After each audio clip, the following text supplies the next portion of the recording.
India में हर 15 second में एक आदमी का हार्ट अटैक की वजह से मौत हो जाती है। और लोगों ने इस दिल के बारे में कभी नहीं सोचा। पूछो क्यों?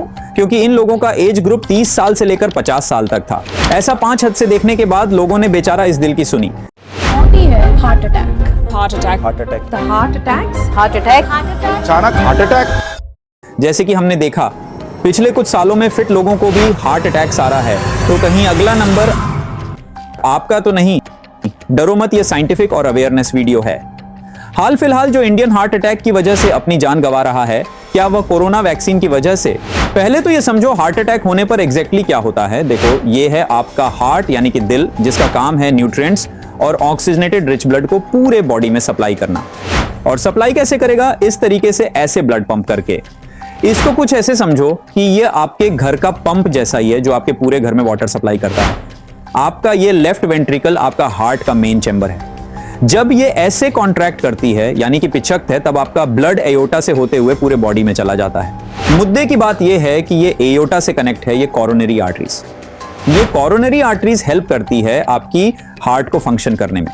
अब हार्ट अटैक के टाइम होता यह है कि ये जो कोरोनरी आर्टरीज है जो हार्ट को फंक्शन करने में मदद करती है, इसमें ब्लॉकेज आ जाती है। इसको ही हार्ट अटैक बोला जाता है। जब इसमें ब्लॉकेज आएगा तो ऑक्सीजनेटेड रिच ब्लड पूरे शरीर में नहीं पहुंच पाएगा और इवेंचुअली इंसान की डेथ हो जाएगी। यहां तक तो आपको समझ में आ गया होगा कि पूरे दुनिया में हार्ट अटैक सिर्फ एक ही वजह से हो रहा है, वह एथेरोस्क्लेरोसिस है। घबराओ मत, मेडिकल भाषा में इस ब्लॉकेज को ही एथेरोस्क्लेरोसिस कहा जाता है। अब हमें यह पता लगाना है कि आजकल यंग इंडियन में यह आर्टरीज में आखिरकार ब्लॉकेज क्यों आ रहा है।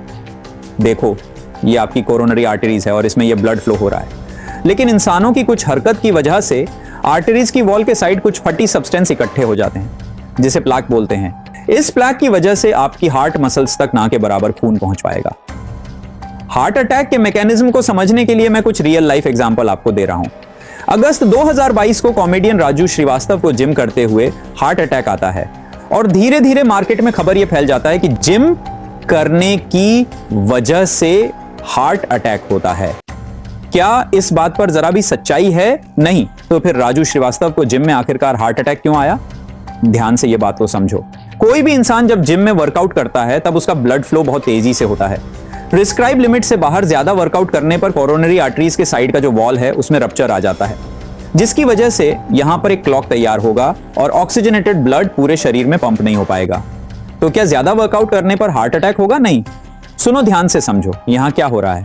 हाल फिलहाल में जितना भी यंग सेलिब्रिटी हार्ट अटैक के शिकार हुए हैं, उनके बारे में बस हमें यह पता था कि वह जिम में थे, वर्कआउट कर रहे थे और हार्ट अटैक आ गया। लेकिन क्या हमें यह पता थी कि उनका ब्लड प्रेशर क्या था, उनका शुगर लेवल क्या था, उनका लिपिड प्रोफाइल क्या था? Obviously not.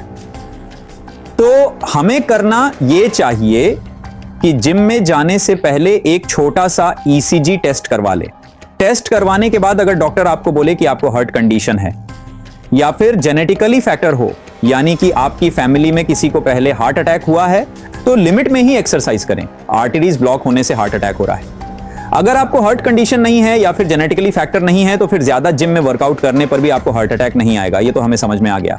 अब समझते हैं लास्ट पॉइंट को, यानी कि फटी सब्सटेंस आखिरकार आर्टरीज में इकट्ठे कैसे हो रहे और इसको कैसे रोका जाए। अगर इसको रोक लिया तो समझो हार्ट अटैक की टेंशन ही खत्म। देखो, डॉक्टर का कहना है कोरोनरी आर्टरीज के इस ब्लॉकेज के पीछे मेनली 3 रीजन है। टेबल पर रखी हुई इन 3 चीजों को ध्यान से देखिए। न्यूट्रिशनल लैंग्वेज में इनको 3 व्हाइट पॉइजन कहा जाता है। टेंशन वाली बात यह है कि यह हमारी ईटिंग हैबिट्स का हिस्सा बन चुका है और ये तीनों चीज है नमक, चीनी और मैदा। एक रिसर्च के अनुसार एक दिन में एक इंसान को 5 ग्राम से ज्यादा नमक नहीं खाना चाहिए। लेकिन बैड न्यूज यह है कि एक रिपोर्ट के अनुसार ऑन एन एवरेज इंडियंस 11 ग्राम नमक खाते हैं। अगर वही चीनी के बारे में बताऊं तो ऑन एन एवरेज एक इंसान को एक दिन में 30 ग्राम से ज्यादा चीनी नहीं खाना चाहिए। अगर हमारे इंडियन भाइयों का बात करें तो 30 ग्राम का चीनी एक दिन का चाय में ही निपटा देते हैं।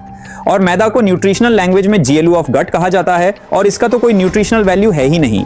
आप मैदा खाओगे, वह मैदा जाकर आपका लार्ज इंटेस्टाइन में चिपकेगा और आपका डाइजेस्टिव सिस्टम को स्लो डाउन कर देगा।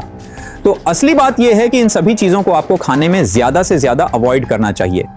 अब आप ये कहोगे, ये तो हमारे साथ